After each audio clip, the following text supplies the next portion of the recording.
Hello, hello. It is Friday at noon for a special IG Live with Sonya from StyleEsteem. I know so many of you already know her, and oh, you're already here. Awesome. Love it. Let's dive in.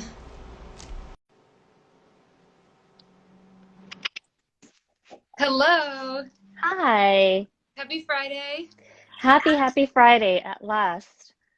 It feels that way. You look very Yeah. glamorous. Is this Thank is you. this season's head wrap? Yeah, so this is one of the couture styles that we put out just this month in honor of National Hair Loss Awareness Month. I love it. I'm so excited to talk to you again. And I know we've Yeah. talked periodically on IG Live, and we've done a few things together in the past, and I'm excited to be resharing the interview series we did with you because out of all of the blog posts Yeah. we've ever done and interviews we've ever done, they are the most viewed, like thousands of views. And so Wow. for me, that just means it's something that's really needed and that people are looking for. Um, Agreed. we just sent out in our newsletter a Hmm. link to the first one that was about taking care of your hair, um, as you're going into chemo. Yeah. And I would love to kind of do a quick little recap about Sure. that post and tips that you have, and then would love to hear more about the couture styles and what you're working on. Yeah.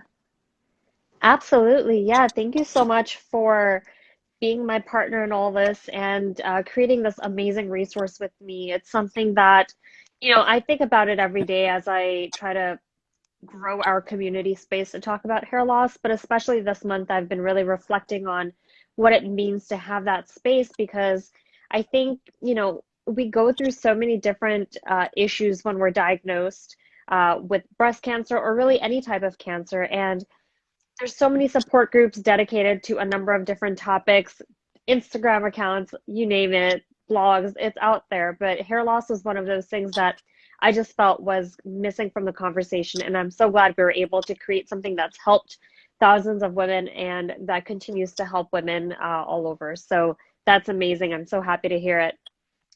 And you mentioned that you wanted to talk about that first part, right? The Yeah, I think what so. to do before treatment. Yeah, I think that, for me, I'm realizing as we look at like who looks at those blogs and in Yeah, what order, I think, as you said, you get hit with so many different things and so much information when you're yeah, newly diagnosed, and yeah, it's really hard to know what you're going to need. And yeah. I think it's good to, we've had the most views, Yep. to be honest, of the one that's about after.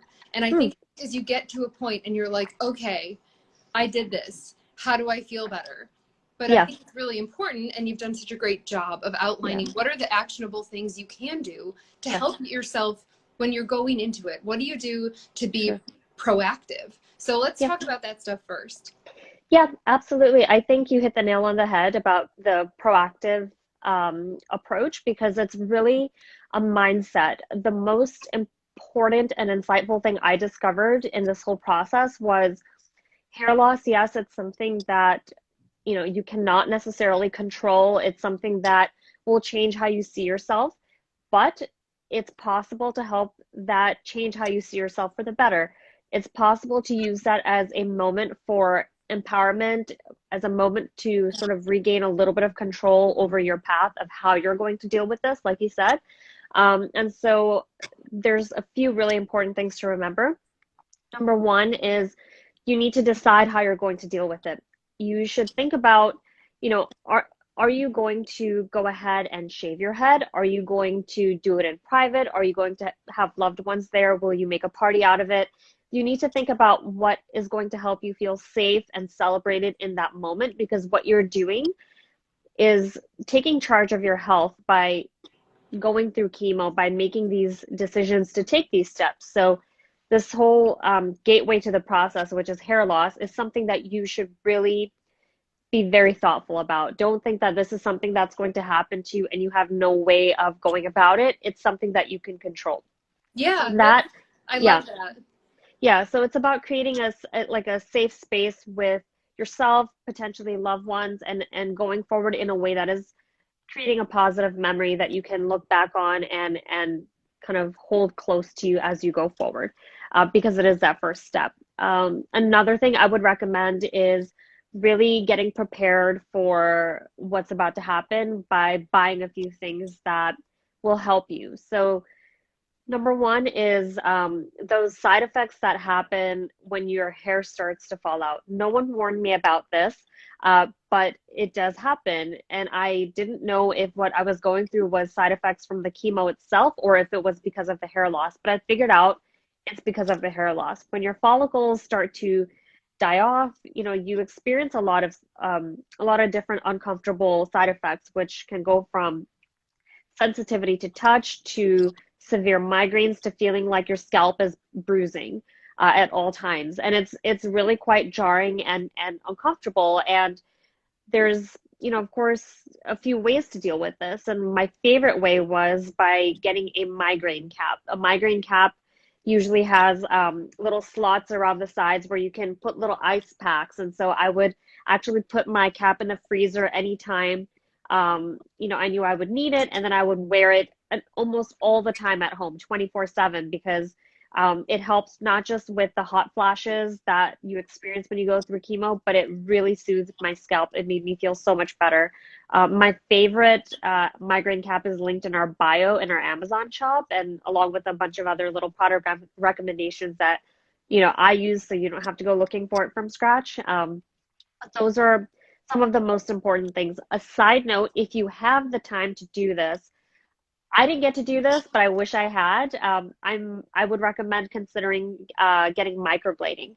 Microblading is the semi-permanent tattooing of your eyebrows in fine sort of hair-like strokes. And honestly, I wish I had done it. I've seen other people on IG who have done it, and they look so much more put together. And it's not even about looking put together. It's about having that ease in your routine that I really wish I had when, you don't have to pencil in your eyebrows every single day. So think about that. If you have time to do it, if you can afford it, I would recommend doing that. Of course, finding a place that is safe and sanitary for someone in your position is really important too. So if you can manage to pull that off, bonus points. I would highly recommend it. Yeah, I think that's so great. To your point, there's so many things that happen to you as part of this process that you don't really have control over. And doing these little things that even make you recognize yourself more in the mirror, which I Yeah. think eyebrows is a big thing. Without them, you look really different. And if you can make Yeah. little small changes to your mindset or what you're doing or how you prepare or even the products that you get ahead of time, I Yeah. think it helps you just to feel a little bit more in control. I have Yeah. a quick question about eyelashes. One of my very good friends has metastatic cancer, and she just started having to take a chemo again because her last one wasn't working, and lost her hair and her eyebrows and eyelashes again. And she, one, was wearing a head wrap that I was like, oh no, we have to replace this. That one is not cute. And there's so many Yeah. that Tony makes that are cute. But she was wondering about eyelashes. And I Uh-huh. wondered if you had ever tried, I know we talked a lot about coconut oil, different things you can do. What about magnetic lashes? Have you ever tried those? I Or do you know? have. Yeah, I was curious because if you don't, I have a lot of friends in this community who, once their eyelashes started coming back, they did Yeah. the eyelash extensions, which look totally magical and Yeah. amazing. But I was wondering about magnetic lashes. Well, Kristen, in the name of research, I've tried all these things, right? Nice. So, um, yeah, for me personally, I like to have options that aren't fussy. And I've always found that those glue-on eyelashes that are traditional, those are really fussy for me. I could never get it right. So I decided to try magnetic lashes. And honestly, it's so much easier.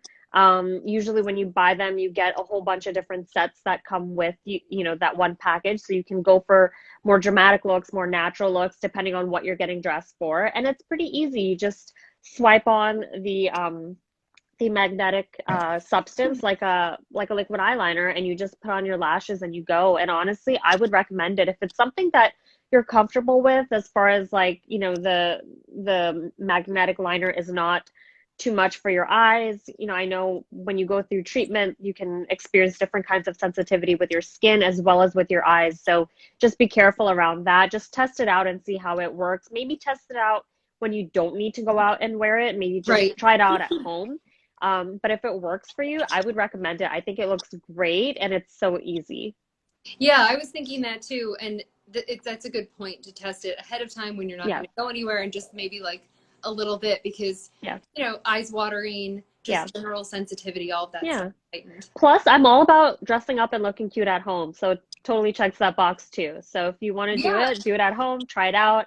The one that I got, I think it has like at least 10 different pairs of lashes. I believe it's linked in our Amazon shop as well. I still have it. I use it for photo shoots and events and things like that. So if you want to try it out, that one is linked. Okay, awesome. I was just going to ask that. I haven't checked Yeah. out your Amazon shop in a while, and I'm going to Yeah. check it out and maybe link to it too, because the last time I looked, I was like, oh, right, of course. There's so many different helpful things, and you've curated them into one Yeah. list rather than having to like Yeah. search around or open multiple sites. Yeah, Oh, it's kind of organized into a few different sections, like for beautifying, for grooming, for nourishing, for soothing. It's kind of organized in a way that, depending on your need, it'll be easier for you to shop. And honestly, it's a very personal thing for me because anytime I pick up something that's, new and I like it, I just kind of go on there and I add it. So it's always like changing a little bit. So yeah, awesome. please go and check it out and see if, see what stands out to you. Yeah. Yeah, that's such a good thing to know. One of the other things I wanted to touch on was cold capping, because I know a lot of people are doing it or try Yeah. doing it. I think there's a lot of obstacles to doing that right, including just like where you're getting treatment, if they have the space for what you need in the treatment room. But even if you are able to do it and get the support and help you need to cold cap, you still do often lose a lot of hair. Yeah. And some of the things that I recently heard other people talking about were things that you had said too, like satin pillowcases, things that really like, what are the other things that you need that whether you're cold capping or not, Yeah. like a satin pillowcase that just help with comfort or small little things in your life that you can change to sort of be Sure. less sensitive. Yeah, so cold capping, of course, it's, you have to know if it's right for you because it is a big commitment, like you said. And I think the most important thing to remember is that the outcome is different for everybody. It's kind of in the same vein as everything else we deal with as patients. We try to do our best and, we have to see how our body reacts. And with cold capping, I think the goal should be, to protect your hair as much as possible from falling out, not necessarily prevent the fallout altogether. Right. I know that when you do cold cap, it is easier to preserve your hair as well as to have regrowth afterwards, just because the follicles are being basically preserved through that extreme cold temperature. So if you're able to do it, try it out, but just have sort of a level-headed approach about it and your expectations from it. Um, the other things aside from the migraine cap that are some of my favorites would of course be satin pillowcases. I am a big fan of them. I've been using them since well before treatment because they're just so good for your hair. They prevent friction and breakage with your hair, and they also help lock in a little bit of moisture, whereas cotton and other materials are kind of abrasive, quite frankly, to the hair, and they dry hair out. And so just in general, whether you're at the beginning of your treatment or at the end, or if you want to recommend it to the other women in your life or men for that matter, because I've definitely gotten my husband switched to those, I would recommend it for everybody. It doesn't matter if you're a patient or not. Going further, if you are going through hair loss or if you want to sort of add more hair friendly accessories, you can sort of work in satin turbans like this one. Sort of went and got out some fall favorites of ours. So Yeah, this one is like this one is a double lined satin turban. This is actually originally part of our evening wear collection because I think it's like very kind of like glamorous and sexy, like that yeah. satin look. But you can also wear this as lounge wear. So we have this in a few different colors. And then if you want to be a little bit more discreet about your satin, you can wear something like this that is like soft, cotton blend on the outside and then satin on the inside. And Yeah, you that read my mind. basically, I was gonna yeah, say, there's the pillowcases, but then there's also what are you gonna put on your head? yeah. I And I think usually, sorry, go ahead. no, you Go just have ahead. so many great options, and I'm glad you have Yeah. them right there to show I us. just got excited because Yeah, I go have do been it. wearing the satin lined ones for any travel that I've done lately because sitting in the car or in an airplane for long periods of time, same thing happens. I mean, those seats are not made of satin; they're made of some material that is not good for your hair. So sitting up against that seat, rubbing your head for like 5, 6, 7, 8 hours, however long your travel is, same thing happens. I usually, I think the back of my head is the weakest spot for my hair because of that. And so I've been wearing turbans a lot more often. And always helps me look much better when I'm out of the flight, and my hair is a lot happier too. Yeah, and it's such a great option that's like glamorous and fun rather Yeah, than maybe a baseball cap or something that yeah, one isn't soft but two isn't necessarily stylish. And I think one of the right. things that I think is so beautiful about how you've shared your journey is that you really put yourself and feeling good first and at the forefront and are Yeah, it's so inspiring. And I hate that word. I'm like tired of looking to women and being like, yeah, you're so inspiring. But it yeah, really, I think it's so helpful to have an example of someone who is like, you know what, I'm going to own this in this way and I'm going to be glamorous and sexy and feel beautiful throughout this process. And I met you, I think the first time I met you was when you had your short blonde hair. yeah, And I remember thinking, like, that's just so awesome. And you said something to me about it, like, that you'd always wanted to try out being blonde. And yeah, you felt like having that short post chemo pixie being blonde was like the way yeah. to go. I was like, that's awesome. I don't think a lot of people consider that first moment and like, Hmm. okay, it can be super awkward. And what do you do to make Yeah, it awesome and own it?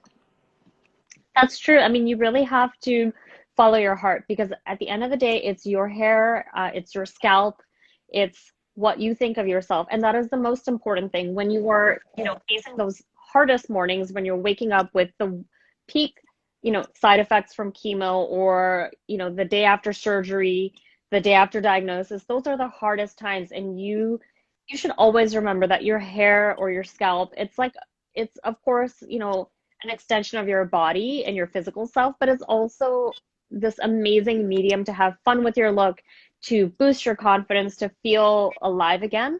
And that's really what I wanted to do. I just wanted to have fun with it. And I knew that, also just having that really short hair, I knew it would be a low level commitment to get it dyed and Yeah. maintained for a while. So I was like, let me do it now because this is the easiest time to do it. And I'm so glad I did. I mean, I don't know. I often look back at pictures from that time and I'm like, wow, she really went for it, that girl in that Yeah. photo. So I think that's really cool. And to each their own, but if you want to do something, if you're craving to have a change or do something different and experiment, just go for it. I mean, it's your hair. It's up Yeah, to you. totally. Yeah. I would love to hear a little bit. I've known you now for a few years, and I've watched sort of the style and the accessories and the different Yeah. embellishments of the head wraps evolve. And I would love to know a little bit more about, like, one, I love that they're seasonal and Yeah. that you release them as collections, but like, where does the inspiration come from, and what are you looking at right now? Sure. So we have different seasons and different collections within like functionality because we as women, we're not going to wear a same, boring black dress every single day. So why would we do the same with our turbans, right? So we have spring, summer, fall, and winter, and we also have day wear, evening wear, knitwear, loungewear. Now we have couture. And so you can really shop for whatever it is that you want to dress for. And that's the goal because as a woman, I want to have options. And, I may not even want to wear the same within any given category 2 days in a row. So that's why I created our platform this way. So, anyone can sort of have whatever options they need.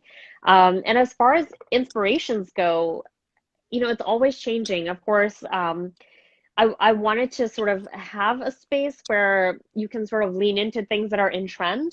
Um, but I'm careful to make those trendier pieces also a little bit more classic. And so, we have a number of different leopard print type of turbans that, yes, they're a little bit trendy, but they'll never go out of style. Right. This is another one which is like a fan favorite. It's Oh, like I a love that. plaid. You can wear it multiple ways. There's a bow in the front, ruching in the back, and you can even take the bow out if you just want something a little bit more low key. And so this is again a little bit trendier for fall, but something that will never go out of style.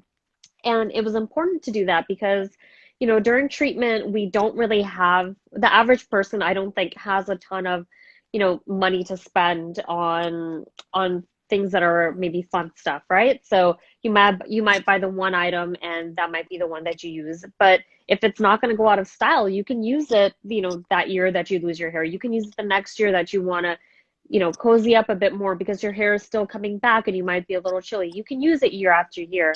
And so that's kind of the benefit of having things that are a little bit trendier, but also can be worn at any time. And the same goes for this turban. I mean, this was inspired by what I experienced in Hawaii, where I went recently for our honeymoon. And, the pink one is inspired by the hibiscus.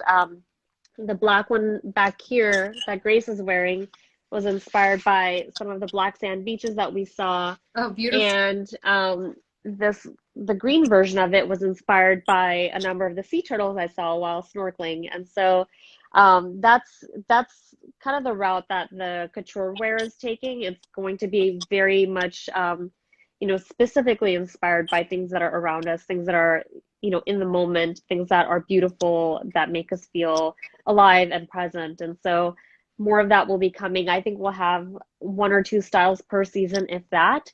It will be very limited, and everything is handmade. So we will have just a limited number of pieces before they sell out. So I love that. That'll be exciting too. Yeah. I have a follow-up question, but a quick one came in on the chat from Allison.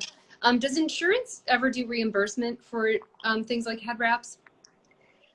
So it depends on your insurance. I know that, for example, when I was going through this, I had a hard time. I wasn't able to get my head accessories covered by insurance, but I know that a number of insurances do provide reimbursements for those accessories. And Right. I think, I think we'll probably add some information about that to our site. We haven't done that yet, but since we got the question, I think that's a fair point, and we should do that. Yeah.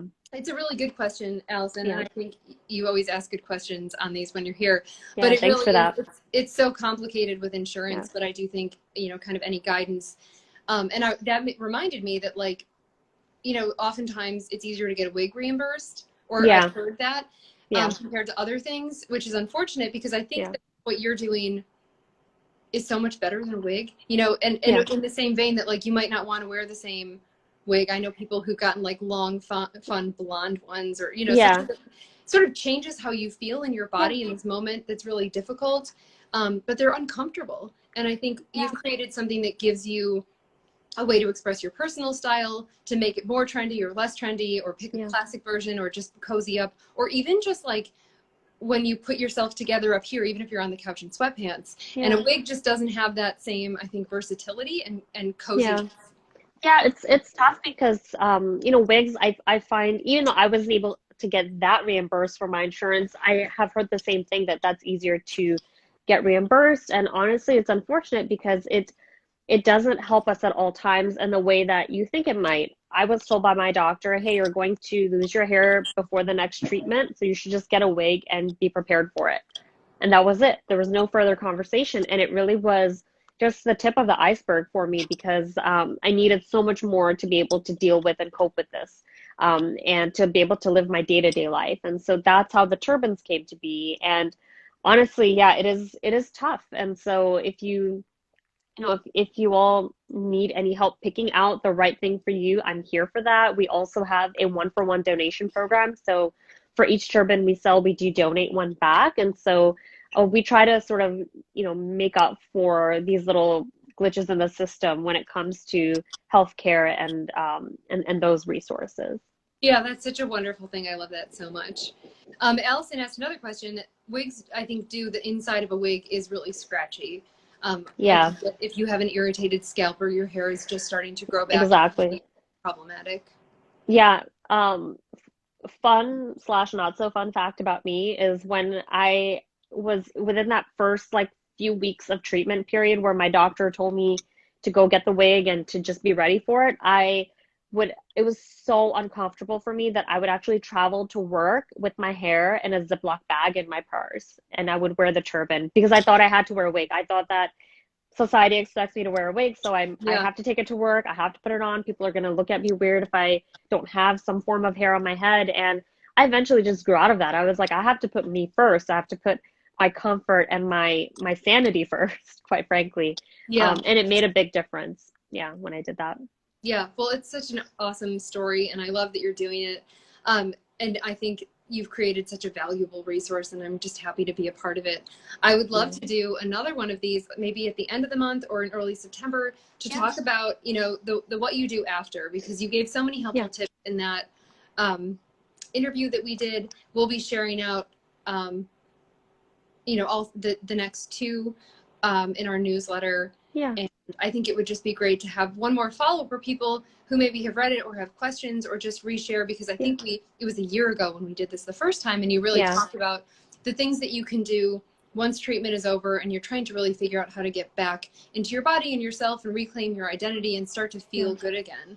Absolutely. I mean, you know that I love getting together with you. So, Yes, it's and mutual. you and I alone can just chat about these things, I think, for hours on end. So, yeah, I think this deserves another follow-up conversation. And yeah, I'm so proud of you for taking on all these different topics that are so important to this community, along with what you're doing. I mean, it's just amazing to me when, you know, a person has a mission that they're so passionate about, but they're aware of the other parts of their, you know, of their community member that is also going through these other issues. So I know, you know, beyond just brilliantly warm, I mean, you are concerned with other things that a person might be dealing with, such as hair loss and health and exercise and all these things. And I think that's really fantastic. And it just goes to show, you know, that you know, the genuine place that you're coming from.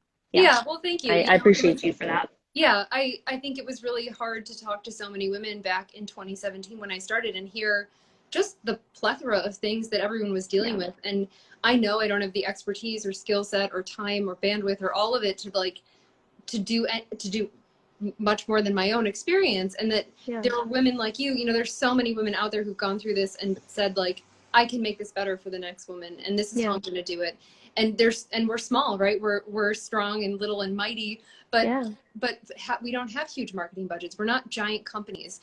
And sharing each other's messages and saying from my site, like, okay, if you found me, then you should also know about all of these other resources. I think that that's one of the most beautiful parts that I found of this community is it's not competitive. It's really collaborative and supportive. And we are all in it here, like on IG Live, on Instagram, on Facebook, you know, building websites, doing content, doing events, because we all want to help make everyone else feel better.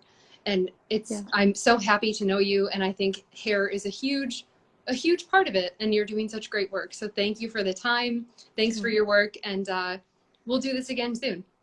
Sounds great. I look forward to it. Awesome. Have a great day, Sonya. All right, you too. Take care. Bye-bye. Bye, everyone.